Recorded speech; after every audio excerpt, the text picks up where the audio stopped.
Olá pessoal, eu já fiz alguns vídeos aqui mostrando que existe uma crença muito popular no mundo, no geral, nos filmes, nas novelas, no espiritualismo, no ocultismo, etc.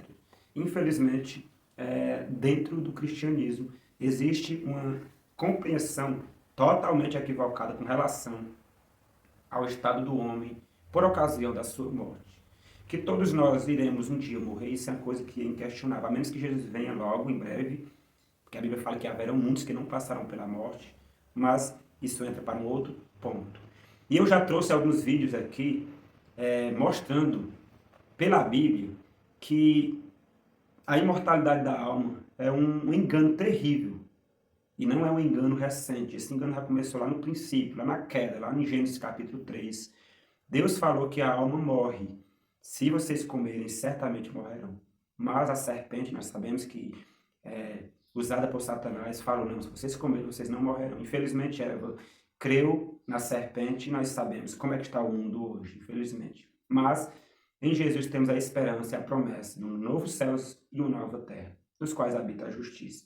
2 Pedro 3,12. Então, eu quero aqui trazer um texto, e é outro ponto perigosíssimo ao criar doutrina, é usar textos isolados para criar um pretexto em cima daquilo e provar os seus pontos de vista. Então, se eu, por exemplo, eu não creio à luz da Bíblia que a alma é imortal, eu creio que quando o homem morre, cessa. O corpo se decompõe, a memória jaz no esquecimento, todas as obras, todas as ações acabam.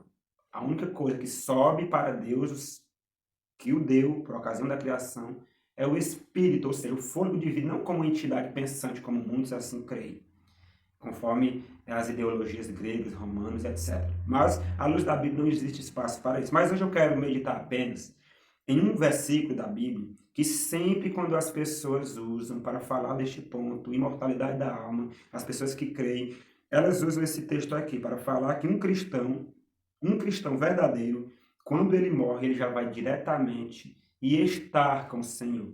Mas isso é antibíblico que eu vou mostrar aqui. O texto que se usa aqui em Filipenses, no capítulo 1, no versículo, vou ler aqui a partir do versículo 21. Paulo está aqui falando sobre a situação dele. Ele chega a dizer que para ele, versículo 21, porquanto para mim o viver é Cristo. Ou seja, se continuar vivendo, seria para a glória de Cristo. Mas também o morrer é lucro. Ou seja, para ele, para Paulo, tanto fazia morrer como viver, porque ele estava em Cristo. Aí no versículo 22 ele continua, entretanto, se o viver na carne, nessa vida, traz fruto para o meu trabalho, já não sei o que ele escolheu. Olha só o conflito. Ora, de um e de outro lado, o texto que é citado, estou constrangido, tendo desejo de partir e estar com o Senhor, o que é incomparavelmente melhor. Mas por vossa causa é mais necessário permanecer na carne. Então, aqui só desmitificando isso aqui, Paulo estava falando simplesmente que ele estava em conflito. Para mim, se eu viver, é lucro. Eu vou viver e o meu trabalho vai trazer frutos para a obra de Cristo. Mas também, se eu morrer, é lucro, porque eu tenho esse desejo de partir e estar com o Senhor. Então, olha só, Paulo está dizendo, as pessoas dizem, Paulo está dizendo que quem morre morre que já vai estar com o Senhor. Paulo não está falando isso.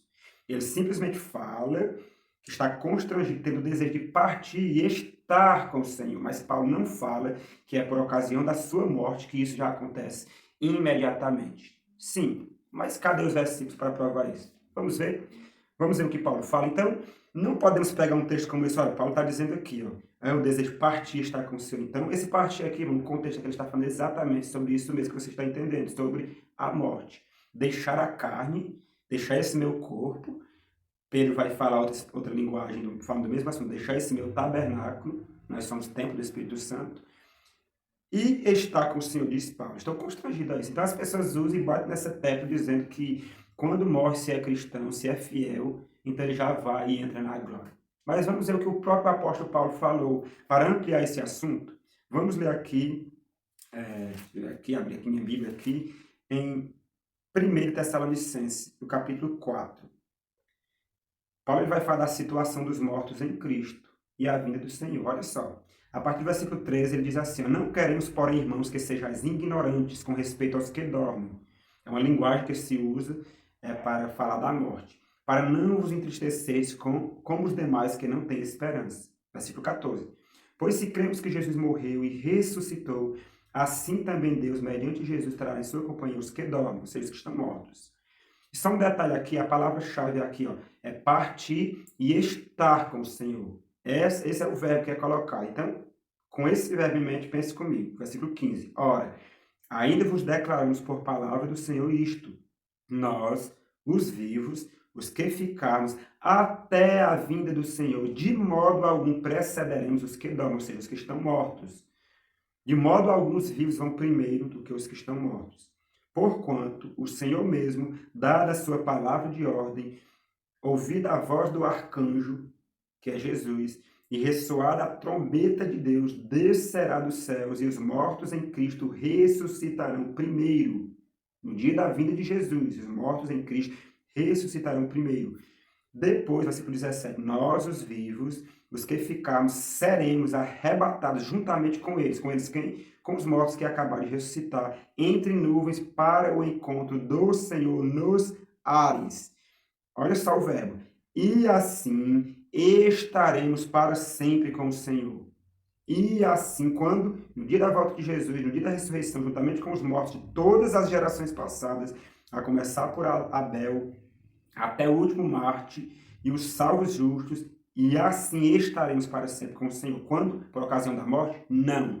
Por ocasião da ressurreição que se dará no dia da segunda vinda de Cristo. No versículo 18 ele termina dizendo: consolai-vos, pois, uns aos outros com estas palavras. Um outro texto está aqui em segunda epístola de Paulo a Timóteo, no capítulo 1, versículo 12 e 13, que diz assim, ó: e por isso estou sofrendo estas coisas. Paulo dizendo: todavia, não me envergonho, porque sei em quem tenho crido, e estou certo de que ele é poderoso para guardar o meu depósito até aquele dia. Que dia? Até o dia da sua segunda vinda, como ele mesmo falou aqui em 1 Tessalonicenses.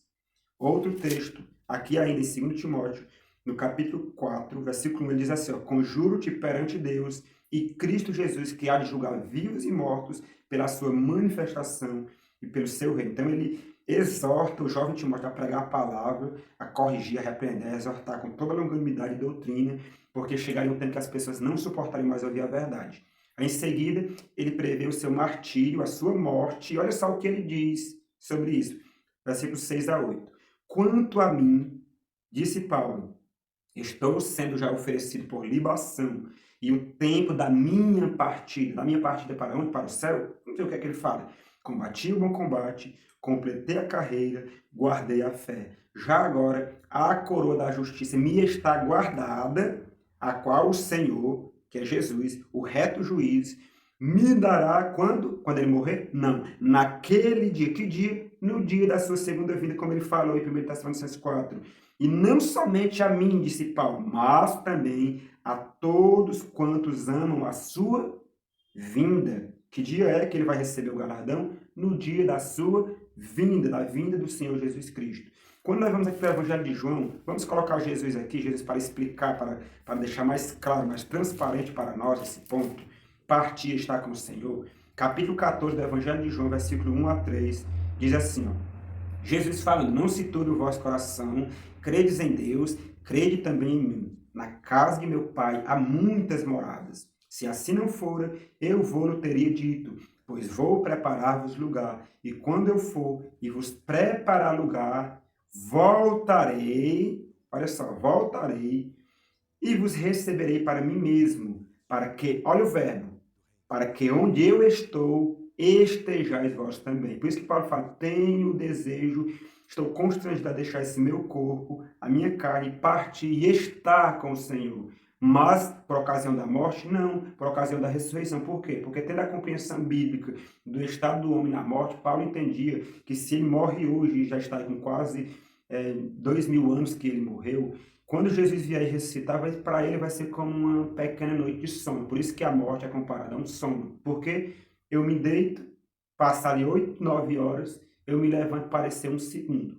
Uma pessoa que morreu há 2000 anos atrás, há 3000 anos atrás, há 4000 anos atrás, vai ser um piscar de olhos, porque ela perde essa relação de tempo, porque a memória dela selou ali, ela jaz no esquecimento. Então, Paulo, tendo essa compreensão, ele sabia que ele ia morrer em seguida, a primeira visão que ele teve de Jesus vindo nas nuvens dos céus e, portanto, receber a sua coroa e estar para sempre com o Senhor Jesus Cristo.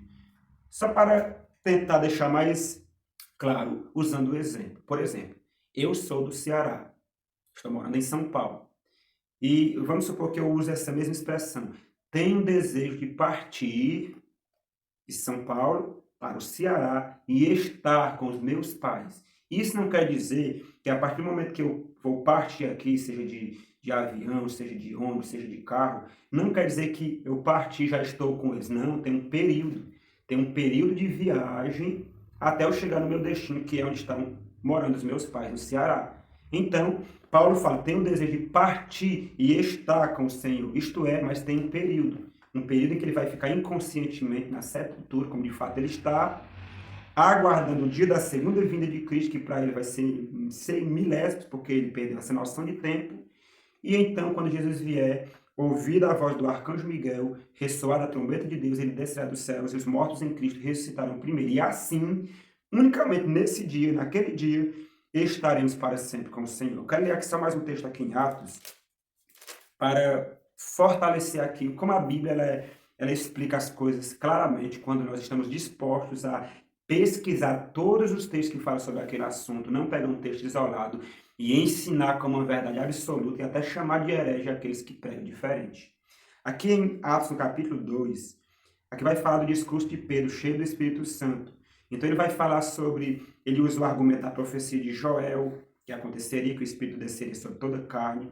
A partir do versículo 22, olha só o que ele continua falando. Varões israelitas, atendei a estas palavras. Jesus, o Nazareno, varão aprovado por Deus diante de vós, com milagres, prodígios e sinais, os quais o próprio Deus realizou por intermédio dele entre vós, como vós mesmos sabeis, sendo este entregue pelo determinado desígnio e presciência de Deus, vós o matastes, crucificando-o por mãos iníquas, a qual, porém, Deus ressuscitou, rompendo os grilhões da morte, porquanto não era possível fosse ele retido por ela.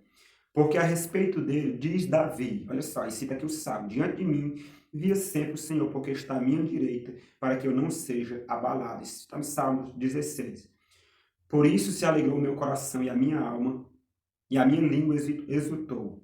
Além disto, também a minha própria carne repousará em segurança, porque não deixarás a minha alma na morte, nem permitirás que o teu santo veja corrupção. Fizeste-me conhecer os caminhos da vida e encher-me de alegria na tua presença. Aí o Pedro vai explicar, inspirado pelo Espírito Santo também. Irmãos, versículo 29. Seja-me permitido dizer-vos claramente,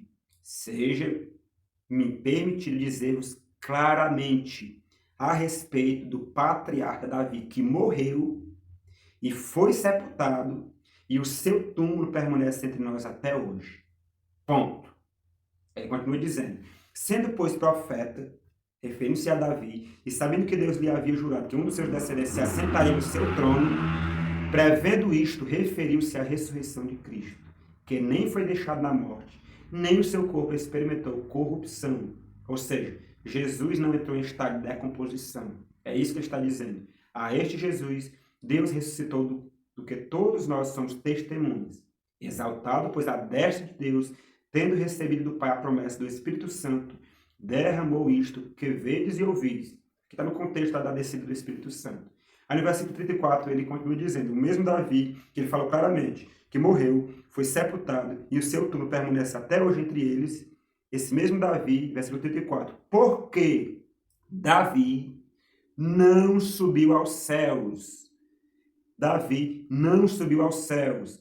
Se um justo, quando morre, vai para o céu, por que Davi não foi? Se foi o homem conhecido e chamado como aquele que era segundo o coração de Deus. Porque nenhum justo vai para o céu, com exceção daqueles que ressuscitaram. Lá em Mateus, quando fala da morte e ressurreição de Jesus, um grupo de pessoas ressuscitaram. Ali é uma primícia, é uma exceção. Mas Davi não subiu aos céus. Então Davi não fazia parte daquele grupo, porque o Espírito Santo não mente, era ele que estava falando na boca de Pedro. Ok? Então, usar um texto, tirar do seu contexto, e usar um único versículo para propagar uma doutrina, que essa doutrina não é bíblica, não é divina, mas é a doutrina da antiga serpente chamada Diabo e Satanás. Foi ele que falou que a alma é imortal. Deus falou, a alma que pecar, essa morrerá. Deus falou, certamente morrerás. Então, quer vivendo, quer vivamos, como disse Paulo, quer morramos, que vivamos ou morramos para o Senhor. Se Jesus voltar e estivermos vivos, que estejamos com o Senhor, não precederemos os que morreram, iremos juntos, o arrebatamento será único e para todos ao mesmo tempo. Se estivermos mortos, que estejamos também no Senhor, porque será um piscar de olhos entre a morte e a vinda de Cristo. Então, quando ele vier, todos nós, sim, quando ele vier, estaremos com o Senhor e não por ocasião da morte. Cuidado com esse terrível engano. Será um dos terríveis enganos dos últimos dias. Apocalipse 16 fala que são enganos propagados por espíritos de demônios que se dirigem aos reis do mundo inteiro para ajuntá-los para a peleja do grande dia do Deus Todo-Poderoso. E nesta peleja, meu amigo, cuidado, tenhamos muito cuidado para não estarmos do lado errado. Que Deus te abençoe.